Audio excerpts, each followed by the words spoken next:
labari da ɗumi-ɗuminsu. Ku danna mana subscribe, ku danna liking, sannan ku danna ƙararrawa domin samun sababbin shirinmu. Mun gode. Yau za mu kawo muku maganar da shugaba Janatan ya faɗa akan abin da ya faru ga 'yan Najeriya.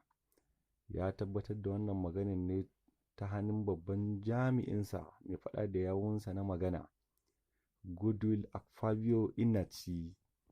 Ya ce shugaba Goodluck Jonathan ya yi wa 'yan Najeriya ƙoƙari na samun ayyukan yi, ruwan sha da gyara muhalli, lafiya da sauransu. Yayin da ya ce in ya sauka daga mulki tabbas 'yan Najeriya sai sun yi da na sani, sai sun yi da na sanin rashinsa na ƙoƙarin da ya yi ga mulki da ya yi a Najeriya. Ya ce a mulkinsa ne nan 'yan Najeriya suke siyan abin da za su iya ci, suke samun abin yi, ayyuka da sauransu.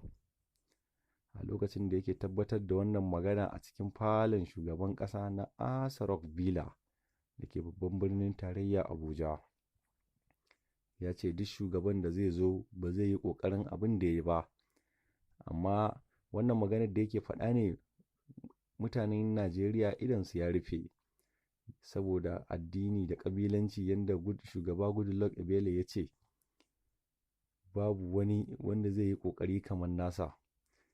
Goodluck Jonathan ya bar shinkafa buhu ɗaya telan wacce ake kira 'yar gwamnati akan naira 7,672, yayin da ya bar supageti salsa, supageti buwa dangote ya bar salsa a naira 320, yayin da ya bar silba a naira 250.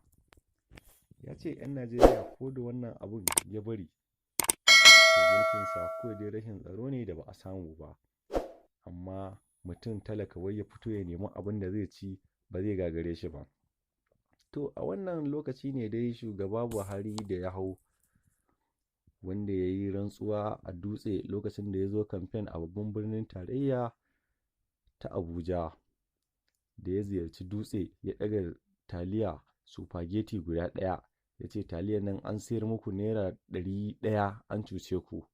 In Allah yadda ya faɗa, in Allah yadda ya hau za ta koma naira 70, yayin da man fetur ya koma naira 720. To, za mu ci gaba da kawo muku labarin abin da ke faruwa a kan sabuwar gwamnatin nan. Bola Ahmad Tinubu ya yi alkawari ga 'yan Najeriya abin da shugaba Buhari ya tsaya zai ci gaba da yi. A yau 'yan Najeriya sai fita ƙasar waje suke saboda fatara, fatauci, annoba da masifar yunwa da rashin abin yi. Shugaba Goodluck Jonathan ya tabbatar da wannan labari a jarida mai suna Kai's Sport da ke babban birnin London, yayin da ya ziyarci wani shugaban sojoji, hafsoshin sojoji da ke London. Ya ce 'yan Najeriya gaba ɗaya ba su da tunani lokacin da suke buƙatar taimako. A kodayaushe Goodluck Jonathan yana yin da na sani da bai koma shekara ta biyu a mulkinsa ba. Wannan shine bayani kaɗan da shugaba Goodluck Jonathan ya tabbatar wa 'yan Najeriya.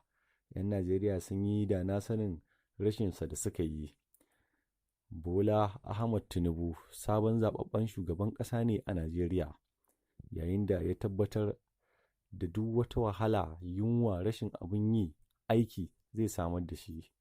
Kaɗan daga hawan shugaba Bola Ahmad Tinubu, 'yan Najeriya suka shiga cikin masifar da ba su shiga ba. Taliya, supageti, shinkafa sai da 'yan Najeriya ta gagare su, ruwan sha da sauransu.